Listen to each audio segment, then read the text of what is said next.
Now that you have your own setup in Pivotal Tracker, right here I want to walk through how I have set up this project. And also one thing I did also want to reference is the Pivotal Tracker Startup Guide. This will give you a nice and brief tutorial on how to use the system. Don't feel like you have to memorize every single aspect of it. More than anything, I simply want you to kind of become acclimated with a professional project management environment, because like I talked about in the introduction, having some type of project management set of skills is so vital, because I know so many developers that are incredibly talented but lack on the project management side, and it's to their detriment. It can really negatively affect them both in their career and also just on a job by job basis. So start to just kind of get in the mode of being able to manage and organize your projects, and you'll be in a lot better shape than a significant portion of even professional developers. So here is the dashboard that you are going to see. You won't see all of these items because I went through and added each one of these. So I've essentially put our entire course as a set of project items here in what's called the Icebox. Now I also could do something like click here on epics, and I could create a set of epics. I'm not going to do that because I don't want to get buried too deep in learning a new piece of software or anything like that. I want to keep this nice and lightweight and just get in the flow of being able to work with these. Now if you double click on one of these after you've done it, you'll see that it has a title, has an ID, has a story type, so it could be a feature, a bug, a chore, or a release, and then it also has the state it's in. None of these have started yet because we haven't started them. And it has a description and then a set of to-do items. And I find that this is probably the most helpful thing for me whenever I'm using any kind of project management software, whether it's this, Jira, or Trello. I really like working from a set of to-do items, and this allows me to do that. So here what I have is the ability, and I can click close to close this.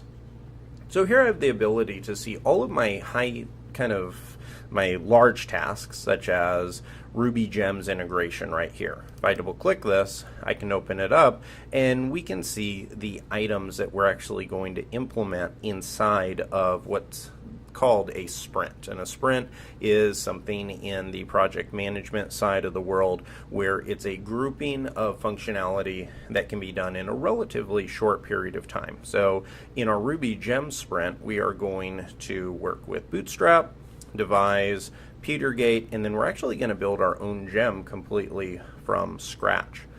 Hit close here. I have these in order from the very first one we're going to do all the way to the last, and like I mentioned in the last guide, I also want to walk through how you can add to this. So if I come up to the plus sign right here, I can add a story title, and I'm going to call this the Action Cable dash live data feature. And I'm not going to hit save yet because I want to type in everything down here. This is a feature. The points, this is something I love that Pivotal Tracker does a very nice job with, is you can assign points to each one of your stories. So you can do 0 to 3 points, and the points essentially give an idea of how difficult this feature is going to be. So I'm going to put this in the 3 category because it's going to be a non-trivial integration. What we're going to do, and I'll type it out here, is we're going to integrate a live chat feature for blog comments using Action Cable. And this is something new in Rails 5, so I'm very excited to have this.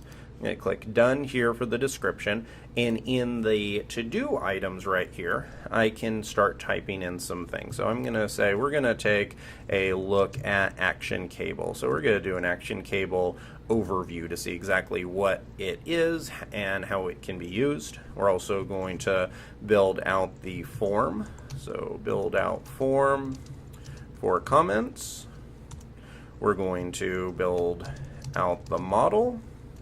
we're going to integrate the users and associate them with comments. We're going to integrate the Redis database, and that is how we're going to store our comments. So we're actually going to have multiple databases here. And then we're going to customize the views.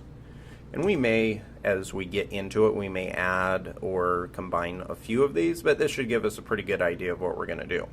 So after that, and you can do this for each one as you go through. Now, obviously, you don't know all the things that we're going to do in this course unless you go and look ahead at each one of the videos in the category. So I wouldn't worry about that. I think that'd be a little bit of a waste of time. More than anything, I'm going to go through and update this as we're going through the course. And so this will give you an idea just kind of my personal flow when I'm working on an application, and also what a professional developer is expected to do from a project management standpoint. I'm going to hit save, and now we have all of our items in what's called our icebox. Now, the first thing I'm going to do is click and drag the build out of the basic application. If I double click on it, we can see everything that is included. We're going to create the application, and we're going to scaffold the blog feature here, and that's pretty much it. We're going to keep it simple from a feature perspective because we're going to be spending a decent amount of time actually analyzing what's being created and seeing how Rails works, because at the end of the day, this is not just a tutorial on how to build out your own portfolio application. It's a way of diving deep into seeing how Rails 5 works. So I'm going to build some items, then we're going to dive in the code and see exactly what the details are so that you can learn it from the inside out.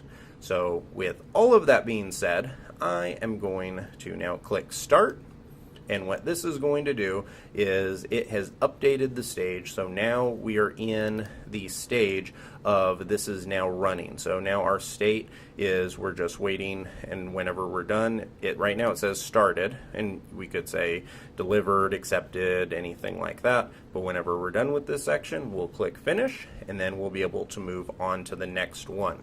So I will see you in the next guide when we walk through how to build out our application.